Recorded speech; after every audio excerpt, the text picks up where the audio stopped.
સમાચાર રાજકોટથી મળ્યા છે। રાજકોટ ટીઆરપી ગેમ ઝોન અગ્નિકાંડના આરોપીને જામીન મળ્યા। સુપ્રીમ કોર્ટે કિરીટસિંહ જાડેજાના જામીન મંજૂર કર્યા છે। કિરીટસિંહ જાડેજા ગેમ ઝોન જે પ્લોટ પર બન્યો તેના માલિક છે। ગેમ ઝોન શરૂ કરવા કિરીટસિંહ જાડેજાએ પ્લોટ ભાડે આપ્યો હતો।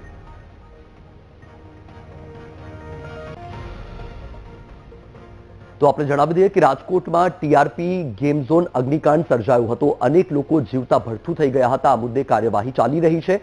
હાલમાં આ જે કાંડ થયો હતો તેમાં આરોપીને જામીન મળ્યા છે।